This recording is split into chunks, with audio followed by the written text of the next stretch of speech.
네, 오늘 말씀의 제목은 요셉은 무성한 가지라 라는 제목입니다. 우리 모든 자녀들이 이 요셉과 같은 무성한 가지가 되었으면 좋겠다는 마음으로 오늘 본문을 선택했습니다. 여러분, 믿거나 믿지 않거나 모든 부모는 같은 생각을 가질 겁니다. 우리 자녀들이 이 세상에서 정말 잘 됐으면 좋겠다, 행복했으면 좋겠다, 또 부자가 되고 건강했으면 좋겠다, 모두가 그런 꿈을 갖지 않습니까? 그래서 지나가는 아이들을 봐도 남의 애 같지 않고 우리 애 같고 그렇죠.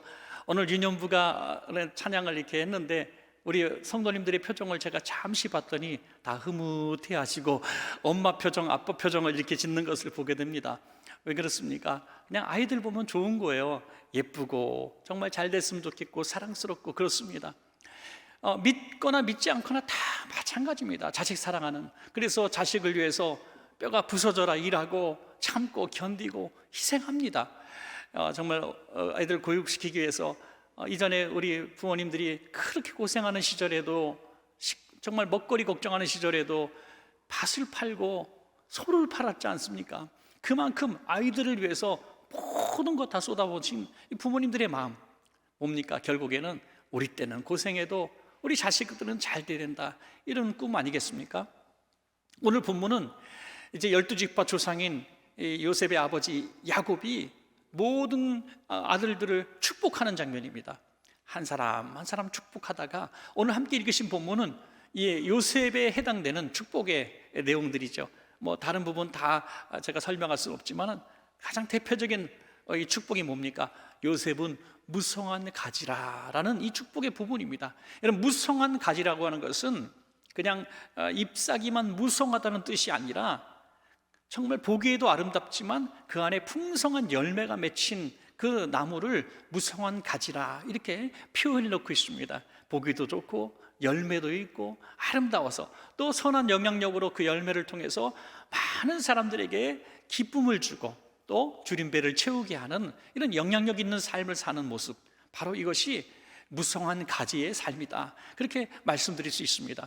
저와 여러분의 모든 원천의 자녀들이 정말 무성한 가지처럼 잘 자라서 본인도 아름답지고 정말 성공적인 삶을 살지만 그의 삶을 통하여 이 귀한 선한 영향력을 끼칠 수 있는 우리 정말 자랑스러운 우리 자녀들 다 되시기를 간절히 축복합니다. 여러분, 오늘 그렇게 되기 위해서 어떻게 해야 될 것인가, 우리 자녀를 어떻게 양육할 것인가, 딱 두 가지로만 오늘 말씀을 중심으로 생각해 보도록 하겠습니다. 첫 번째는 샘 곁에 심은 무성한 가지가 되어야 합니다 하는 것입니다. 샘 곁에 심겨지지 않으면 절대로 무성한 가지가 될 수가 없죠. 시편 1편에 보면 복 있는 사람은 하고 나옵니다. 복 있는 사람이 어떤 사람인가? 바로 시냇가에 심겨진 나무 같은 사람이다, 이렇게 말하고 있어요. 우리 인생의 가장 큰 복은 시냇가 같은 정말 그렇게 물이 풍성한 곳에 심겨진 인생이 참 행복하고 복된 인생이죠. 아빠가 있고 엄마가 있고 자식들이 있고 형제자매가 있고 정말 안전한 집이 있고 이렇게 건강한 삶을 살고, 이것이 정말 시냇가에 심겨진 우리가 생각하는 그런 삶 아니겠습니까? 그런데 이 요셉을 보면 시냇가에 심겨진, 물가에 심겨진 삶이 아니었습니다. 잘 아시는 대로 그 어린 나이에 형님들에게 미움을 받아가지고 노예로 팔리게 됩니다. 정말 알지도 못하는 땅, 가보지도 않은 땅, 애굽 땅에 홀로 떨어져서 노예로 살아가는 요셉을 생각해 보십시오. 과연 요셉의 어린 시절이 샘 곁에 심겨진 그런 삶이었을까요? 절대로 아닙니다. 오히려 광야에 심겨지고 사막에 심겨진, 척박한 땅에 심겨진 외로운 나무가 아니겠습니까?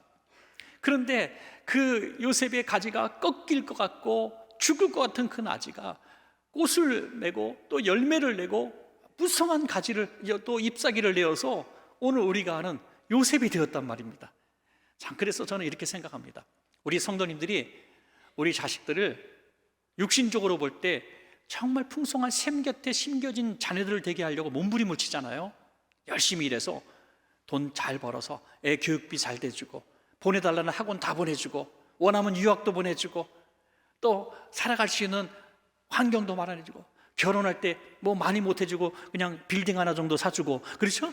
막 이렇게 해주는 정도, 그래서 아빠 힘, 할아버지 힘, 할머니 힘 다 뭐 아빠가 뭐 해주는 거 없지만 뭐 내가 집안 하나 해줄게 뭐 이렇게 말이에요.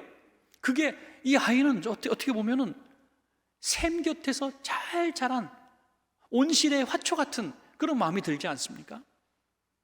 그런데 그렇게 심겨진 것이 과연 샘 곁에 심겨진 인생이라고 말할 수 있을까요?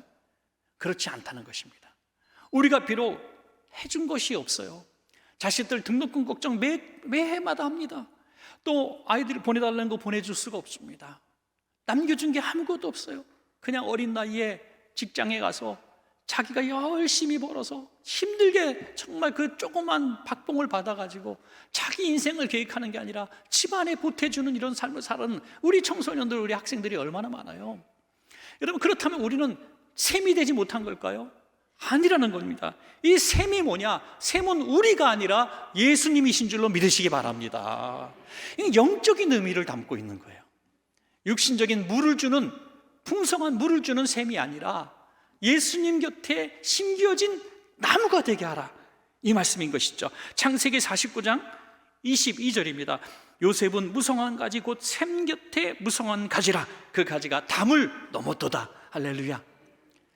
분명히 요셉은 척박한 땅이었고 또 아버지 어머니 품에서 떠나서 노예처럼 살아가는, 고아처럼 살아가는 불쌍한 인생이었지만 억울하고 힘없는 인생을 살았습니다. 죄 없이 감옥에도 들어갑니다. 그의 빽이 되어줄 사람이 아무도 없었습니다. 그럼에도 불구하고 그는 샘 곁에 무성한 가지라라고 했습니다. 하나님은 항상 요셉 곁에 계셨다는 것입니다. 여러분, 창세기 이 요셉에 관한 구절을 잘 읽어보면 여러분들에게도 몇 번 말씀을 드린 것 같은데, 요셉은 정말 인생에 겪을 수 있는 모든 고생을 겪잖아요. 외로움과 고독과 가난과 멸시와 다 고통을 겪고 억울한 누명 쓰고 감옥까지 갑니다. 그에게는 희망이란 게 없었고, 요셉은 어쩌면 그렇게 지지리도, 세상 말로 지지리도 복 없는 인생을 살았는지, 하는 일마다 될 만하면 무너지고 될 만하면 망하고 될 만하면 감옥 들어가고 저주받은 인생 같았습니다. 그런데 모든 그 요셉의 고난을 표현하면서 꼭 달린 한 표현들이 반복해서 나옵니다. 그럼에도 불구하고 뭐라고 나옵니까? 하나님이 요셉과 함께 계심으로 형통하였더라 라는 거예요. 여호와 하나님께서 요셉과 함께 계셨다는 거예요. 그렇게 피눈물 흘릴 때에도 여호와 하나님은 그와 함께 계셨고, 억울한 누명 쓰고 감옥 들어갈 때도 여호와 하나님은 요셉과 함께 계셨고, 노예 생활하면서 참 못 이루며 엄마 아빠 그리워서 울고 있는 어린 소년 곁에 다 아무도 없었지만 여호와 하나님은 함께 계셨다는 것입니다.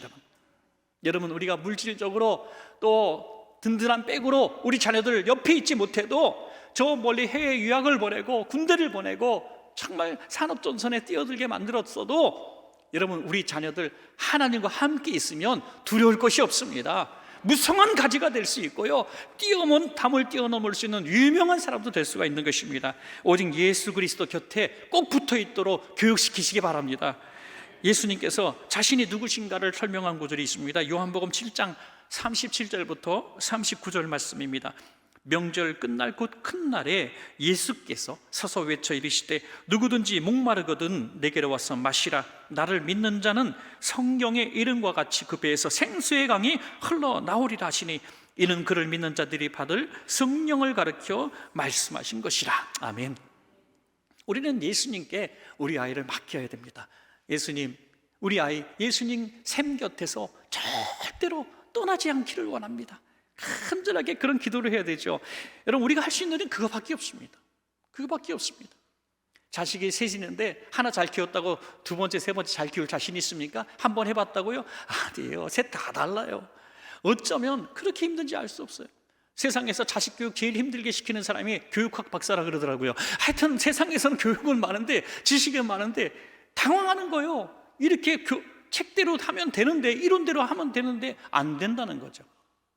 여러분, 어떻게 기준이 있습니까? 기준도 없고 방법이 없습니다. 여호와 하나님 곁에 우리가 데려다 놓는 방법밖에, 아이를 성공시킬 수 있는 방법이 없다는 거죠. 마가복음 10장에 보면 아주 모범적인 사례가 나오죠. 그 식민지 백성들, 가난한 백성들, 멸시받는 백성들이 우리 아이만큼은 정말 잘 되기를 원합니다. 우리 아이만큼은 정말 해방된 나라에서 살고, 우리 아이만큼 노예가 아니고, 우리 아이는 배고프지 않고 이렇게 살기를 원하는데 부모가 줄 수 있는 게 없어요. 그래서 어떡합니까? 예수님께 데리고 나옵니다. 예수님, 우리 아이 축복해 주세요. 부모는 우리는 줄 수 있는 게 아무것도 없습니다. 예수님 축복해 주세요. 샘 곁으로 나온 것이죠. 제자들은 막습니다. 야, 예수님 귀찮게 뭐 애들까지 데려와. 요즘 같으면 상상할 수도 없는 일이죠. 애들이 그냥 요즘에는 정말 대우받는 VIP 받는 시절이지만, 그때는 애들을 숫자에도 넣지 않고 애들을 소유물로 생각할 때입니다. 그런데 예수님께서 뭐라 합니까? 제자들을 꾸짖습니다. 야, 니들 애들한테 함부로 하지 마. 하나님 나라는 이런 자들의 거야 하면서 애들을 끌어안아 주시고 그들에게 안수하여 주셨다고 하는 것이죠. 여러분, 예수님은 우리 아이들을 기다리고 계시는 것입니다. 우리가 그러면 아이들을 데리고 와야 되는데 예수님이 어디 계십니까? 그래요, 저 예수님 앞에 샘 곁에 우리 아이를 데리고 싶은데 어디로 가야 됩니까? 예수님이 어디 계실까요? 저는 그래서 예수님께 우리 아이를 샘 곁에 데리고 온다는 의미는 저는 크게 두 가지라고 생각합니다. 하나는 가정이고 두 번째는 교회입니다. 첫째로 가정에서 우리 자녀들에게 신앙의 모범을 보이는 것, 우리가 가정에서 신앙의 모범을 보여서 우리를 통해서 예수님을 발견케 해야 될 줄로 믿습니다. 여러분, 우리 자녀들에게 한번 이런 질문을 해보시면 어떨까? 물론 저도 해본 적은 없고요, 또 하기도 참 그렇습니다. 그냥 이론적으로 한번 이런 질문이죠. 얘들아, 너한테 아빠는 어떤 존재냐? 엄마는 너한테 어떤 존재야? 라고 한번 물어보는 거죠. 애들이 좀 머뭇머뭇거리겠죠. 그런데 속마음은 이럴 거예요. 아빠 엄마는 무서워요. 아빠 엄마는 대화가 안 통해요. 아빠 엄마 피해서 사는 곳이 낙원이에요. 왜 그렇게 됐을까요? 우리는 사랑하는데, 너무나 자식과 함께 있고 싶은데 왜 자식들은 그렇게 우리와 정반대 생각을 하고 있을까요? 자식들이 엄마한테 전화 걸어서 엄마, 나는 엄마한테 어떤 존재야? 그러면 엄마는 울기 시작합니다. 왜 그래? 왜 그래? 엄마 무섭다. 야, 넌 내 생명보다 소중한 존재야. 바로 나오는데 왜 자식은 안 그러냐 이거예요. 뭐가 잘못됐을까요? 예수님처럼 하지 못했기 때문이죠. 예수님은 안아주셨습니다. 위로해 주셨습니다. 축복해 주셨습니다. 너무 쉬운데 우린 그 쉬운 것을 하지 못했어요. 만나면 공부해라, 핸드폰 그만 만져라, 텔레비 그만 봐라, 너 그렇게 살다간 길 빌어먹는다, 이 썩을 놈아, 망할 놈아, 네 형 반만 따라가라. 왜 이렇게 약속 안 지키냐? 맨날 꾸짖는 거예요. 예수님처럼 한번 안아주시고 위로해 주시고 축복해 주신 적이 있습니까? 아이들이 치대도 얼마나 힘든지 알아요? 예? 우리 유년부 애들 특송할 때 그랬잖아요. 옛사람 벗어버리고. 애들도 옛사람이 있다니까요. 애들도 그 안에 갈등이 있고요, 세상 사는 힘든 거 있단 말이다. 유치원 다니는 애들도 인생이 힘들대요. 이거 다 힘든 게 있어요. 그 아이들, 고등학교 아이들요, 정말 놀라운 통계를 봤어요. 애들이 없으니까 하는 말인데 중학교 애들 40 몇 프로가 자살을 생각해 봤대요. 여러분, 이거 심각한 상황입니다. 우리는 내가 철없는 애라고 생각하는데 입을 뒤집어 쓰고 애들이 운다니까요. 성적 때문에, 친구 관계 때문에, 정말 자기의 끝이 안 보이는 어두운 미래 때문에 정말 그런 사이트를 기웃거리고 있다니까요. 여러분, 정신 차려야 합니다. 여러분, 오늘 이 말씀 듣고 깨닫는 분은 이제부터는 예수님처럼 대해 주시기 바랍니다. 예수님처럼 존귀 여기고 끌어안고 위로하고 축복해도 아이들과 있을 시간이 얼마 남지 않았어요. 조금만 더 크면 부모 찾아오는 게 띄엄띄엄 찾아오게 될 겁니다. 우리 품 안에 있을 때, 우리가 가르칠 수 있을 때, 우리 한 집에 살 수 있을 때 날마다 끌어안고 위로하고 축복해 주시는 우리가 될 때 우리를 통해서 엄마 아빠가 믿는 예수님 발견하게 될 줄로 믿습니다. 여러분, 또 하나는 예수님께 데려온다는 것은 교회로 데리고 오는 겁니다. 말씀으로 양육하는 겁니다. 여러분, 아이들이 예수님을 어디서 만납니까? 가정에서 만나고, 두 번째는 교회에서 만나야 될 줄로 믿습니다. 여러분 직장 가면, 직장은 일하러 가는 거잖아요. 식당 가면 밥 먹으러 갑니다. 학원 가면 공부하러 갑니다. 학교 가면 공부하러 가는 거죠. 교회는 왜 보냅니까? 교회는 하나님의 말씀 들으러 보내는 겁니다. 여러분, 말씀, 예수님 만나서 주님의 음성을 들으려고 교회 보내는 겁니다. 그래서 교회에서 그 말씀 듣는 시간을 위하여 여러 프로그램들을 하고, 또 뭐 소풍도 가고, 애들한테 간식도 사주고, 또 애들한테 뭐 여러 가지 놀이도 하고 프로그램도 만드는 겁니다. 가장 중요한 본질은 아이들이 교회에 와서 예수님의 말씀을 듣게 하는 겁니다. 여러분, 세상에 어디 가서 말씀 들을 수 있습니까? 세상 어느 곳에서 말씀을 가르치는 곳이 있습니까? 교회밖에 없습니다. 교회를 귀하게 여기십시오. 여러분, 우리 아이들이 예수님 곁에 붙어있게 정말 예수님의 말씀을 듣게 할 수 있는 유일한 곳이 교회인데, 일주일에 한 번 보내는 교회도 그렇게 띄엄띄엄 보낸다면, 귀히 여기지 않는다면 어디서 아이들이 예수님의 말씀을 들을 수가 있겠습니까? 예수님이 주시는 그 음성 잘 듣고, 그 음성이 평생에 자기의 삶에 남아 있어야 그 예수님의 말씀대로 살아갈 수 있는, 샘 곁에 살아갈 수 있는 거죠. 여러분, 참 이게 뭐 사실인지 아닌지 모르겠습니다만, 지금도 교회에 나오고 있는 많은 분들, 우리 교회도 몇 분 계실 것 같은데 이따가 저요 하고 손 들어주시기 바랍니다. 어떤 얘기냐면, 그냥 교회를 막 나가고 싶은 마음이 없는데 안 나가면 꺼름직하고, 그래서 교회를 나와요. 그 가끔 11조도 안 드려도 되는데 안 드리는 건 이상하게 죄 짓는 것 같아서 11조를 드린대요. 그렇게 10년째 20년째 믿는 것도 아니고 안 믿는 것도 아니고, 부흥회라든지 뭐 이런 건 나온 적도 없고 한 번도 해본 적도 없고, 그냥 주일낮은 이렇게 나와요. 그런 분들은요, 제가 10중 8구 마칠게요. 부모님이 예수 믿는 분들이에요. 그냥 웬일인지 어릴 때 부모님 따라 교회 갔고, 그냥 엄마 아빠가 그냥 예배 드리는 거를 제일 기뻐했고, 엄마 아빠가 돌아가실 때 유언으로 너 예수님 잘 믿어야 된다라고 유언하신 분들, 그래서 부모님의 신앙 때문에 지금 교회에 나오는 분들이 계시단 말이에요. 감사해야 돼요. 감사해야 돼요. 부모님들이 주신 최고의 선물은 여러분들을 어쨌거나 예수님이란 샘 곁에서 떠나지 않게 하신 것입니다. 여러분, 축복입니다. 그것이 우리 대에서 끊어져서 되겠습니까? 우리 자녀들에게 그것을 가르쳐야 된다는 거예요. 삶을 통해 피부로 가르칠 수 있는 것은 두 가지입니다. 아이들이 시간을 다스릴 줄 알고 물질을 다스릴 줄 알면 되는데, 그걸 신앙교육으로 시킬 수 있는 게 두 가지가 있습니다. 하나는 주일 성수요, 하나는 소득의 10의 1조입니다. 시간도 하나님의 허락하심 속이고 물질도 하나님이 주신 것이라고 믿게 만드는 것은 어릴 때에 가르쳐주는, 용돈 몇천 원 주면서 몇백 원 뛰게 하는 거 어렵지 않습니다. 그렇게 아이들을 가르칠 수 있다면 이 아이들이 전 세계 어디로 가든지, 여러분의 손을 떠나서 여러분이 더 이상 어떤 말도 해줄 수 없는 때가 되어도 아이들이 주님을 떠나지 않습니다. 그의 삶의 습관이요, 그의 삶의 가장 편안한 모습이 되기 때문에, 어릴 때부터 해왔기 때문에 전 세계 어디 가도 교회부터 찾고 좋은 교회, 좋은 목사님 찾아다니는 그런 아이들이 된단 말입니다. 그러면 평생 어떤 상황이 와도, 광야로 내쫓겨도 요셉처럼 무성한 가지를 낼 수 있는 복 있는 우리 자녀들이 될 수가 있을 줄로 믿습니다. 여러분, 믿음의 가정에서 잘 양육받은 디모데에게 사도 바울이 하신 말씀이 너무나 가슴에 와닿습니다. 디모데후서 3장 15절에서 17절입니다.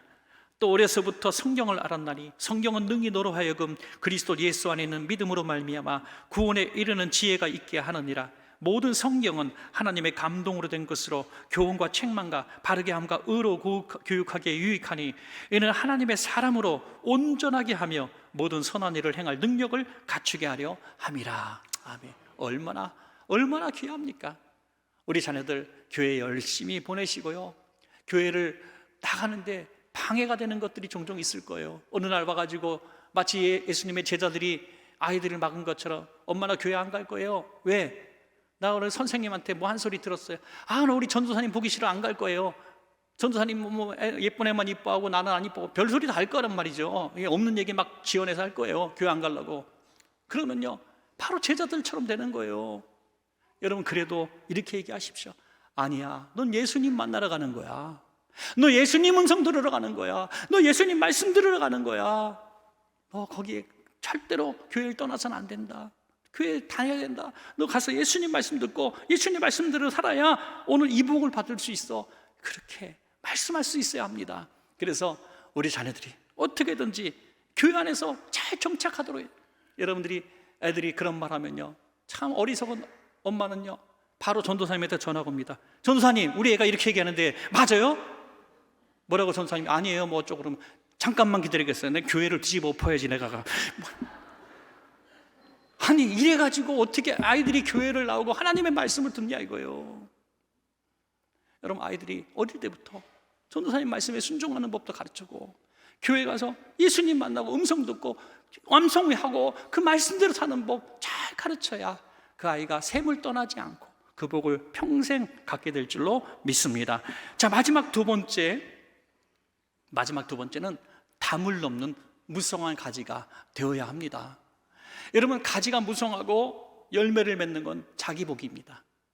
성공적인 인생을 살고 정말 멋지게 살아가는 인생을 만든 겁니다. 그건 굉장한 성공이죠. 그런데 두 번째가 있어야 됩니다.